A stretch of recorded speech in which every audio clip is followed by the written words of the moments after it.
श्री स्वामी समर्थ. जय जय स्वामी समर्थ. तर तुळशी विवाह 2025 तर कधी करायचा आहे विवाह, तर बघा त्याचा शुभमुहूर्त काय आहे, आपल्याला या दिवशी कोणते उपाय करायचे आहे, तर ते आजच्या व्हिडिओमध्ये पाहणार आहोत. तर व्हिडिओ स्किप न करता पूर्ण बघा. मी अनुराधा तुमचं नवीन व्हिडिओमध्ये तुमचं खूप खूप स्वागत करते.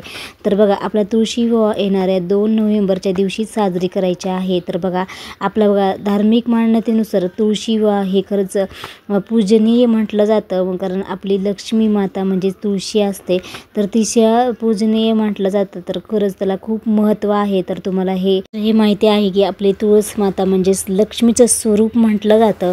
तर बघा आपल्या तुळशीचा विवाह केल्यामुळे वैवाहिक जीवनामधील ताणतणाव, संघर्ष आणि समस्या दूर होत असतात. त्यामुळे बघा दरवर्षीप्रमाणे कार्तिक महिन्यामध्ये शुक्ल पक्षाच्या द्वादशी तिथीला तुळशी विवाह करण्याची परंपरा आहे. आपण सगळेजण महाराष्ट्रामध्ये मोठ्या उत्साहाने तुळशी विवाह केला जातो. आपण द्वादशी म्हणजे जी काही एकादशीच्या पासून जी काही आपण तुळशी विवाह करतो, तर कार्तिक पौर्णिमेपर्यंत आपण तुळशीचा विवाह लावत असतो. त्याच्यामुळे आपण प्रत्येक वर्षी पारंपरिक पद्धतीने आपण तुळशीचा विवाह लावत असतो. बघा तुमच्या घरी तुमच्या पद्धतीने जशी तुमच्याकडे पद्धत आहे त्या पद्धतीने तुम्ही तुळशीचा विवाह करण्याचं नक्कीच आपल्या घरामध्ये विवाह करायचा असतो. बघा तुळशी विवाह केल्याने तर खरंच आपल्या आयुष्यामध्ये खरंच खूप समस्या दूर होत असतात. कारण आपली तुळशी माता आपल्या अंगणामध्ये असलीच पाहिजे, कारण ती तुळशी माता आपल्याला नेहमी आशीर्वाद देत असते. तर त्या दिवशी आपल्याला कोणते उपाय करायचे तेच बघायचं आहे. त्याआधी आपण त्याचे शुभमुहूर्त बघायचा आहे.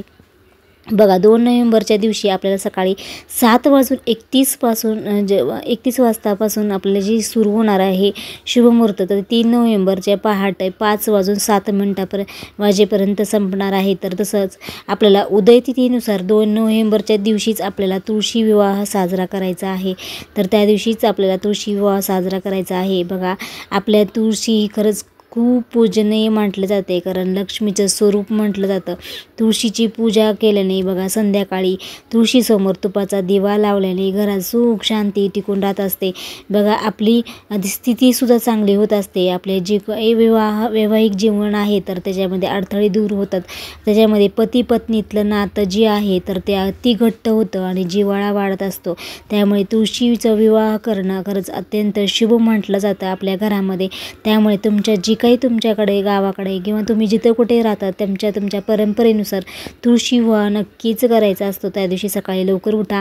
तर त्या दिवशी छान अशी तुळशीला जी काही तुमच्याकडे तुळशीची कुंडी असेल किंवा मोठं वृंदावन असेल तर छान असं कलर करा. तुळशी भोवती रांगोळी काढायची आहे. तिथे तुमच्या अंगणामध्ये छान स्वच्छता करायची आहे. त्यानंतर आपल्याला तुळशीचा विवाह लावायचा आहे. तुळशीचा विवाह हे शालिग्राम म्हणजे कृष्णासोबत आपल्याला विवाह लावत असतो. तर त्या दिवशी आपल्याला छान मंगळाष्टिका म्हणायची आहे. त्यानंतर आपल्याला अक्षदा व्हायच्या आहेत, फूल अर्पण करायचं आहे. त्यानंतर आपल्याला आरती करायची आहे तुळशी मातेची आणि लग्न लावून नंतर आपण धूमधडाक्यात छान लग्न लावायचं आहे. बघा त्या दिवशी खूप सुंदर घर सजवायचं आहे. त्यानंतर आपण छान तुळशीलाही सजवायचं आहे. त्या दिवशी शृंगार द्यायचा आहे. त्या दिवशी आपले देवी म्हणजे आपली लक्ष्मी मातेची ओटी भरायची असते. बघा आपल्याला त्या दिवशी कोणता उपाय करायचा आहे तर ते सांगणार आहे. बघा तुळशी विवाहाच्या दिवशी आपल्याला संध्याकाळच्या वेळी तुमच्या जिथे कुठे जवळ पिंपळाचे झाड असेल तर तिथे नक्कीच दिवा लावायचा आहे. त्यामुळे आपल्या घरातली दारिद्र्य दूर होते, जीवनामध्ये सुख समृद्धी येत असते. त्याच्यामुळे अखंड सौभाग्याचं वरदानही आपल्याला मिळत असतं. त्याच्यामुळे आपण तुळशी विवाहाच्या दिवशी 16 शृंगार नक्कीच द्यायचा आहे.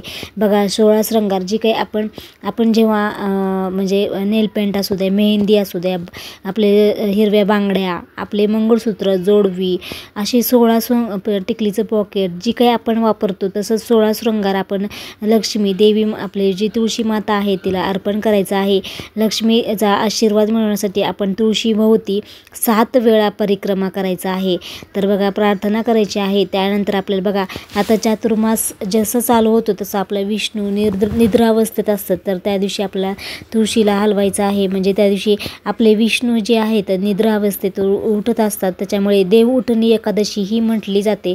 त्याच्यामुळे आपले ज्या चातुर्मास पूर्ण असतं तर ते 4 महिने विष्णू आपले निद्रावस्थेत असते. त्यामुळे तुळशीच्या लग्नाच्या वेळेसच ते उठत असतात. त्याच्यामुळे विष्णूसोबत म्हणजेच आपले शाळीग्रामसोबत त्यांचा विवाह लावला जातो.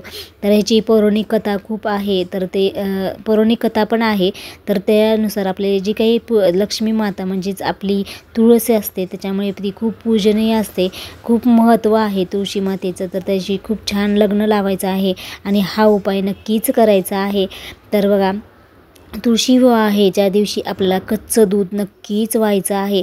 कारण त्यानंतर आपल्याला कच्चं दूध वाहिल्यानंतर पाणी शुद्ध व्हायचं आहे. त्यानंतर आपल्याला हळद कुंकू अक्षता वाहून फूल अर्पण करायचं आहे, ओटी भरायचं आहे. बघा, तुमच्याकडे ज्या पद्धतीने करतात तसं विवाह लावायचा आहे आणि त्याच पद्धतीने आपण तुळशी मातेला प्रार्थना करायची आहे. तर अशा प्रकारे आपला तुळशी विवाहाच्या दिवशी हा उपाय आणि ह्या पद्धतीने आपल्याला करायचा आहे. आणि शुभमुहूर्त म्हणजेच 2 नोव्हेंबरच्या दिवशीपासून ते कार्तिक पौर्णिमेपर्यंत तुम्ही तुळशीचा विवाह नक्कीच करू शकतो. तर अशा प्रकारे इथेच मी व्हिडिओ थांबवते आणि आजचा व्हिडिओ तुम्हाला आवडला असेल तर नक्की चॅनलला लाईक करा, शेअर करा, सबस्क्राईब करा. अशा छानशा व्हिडिओमध्ये पुन्हा भेटूया. तोपर्यंत सगळ्यांना श्री स्वामी समर्थ.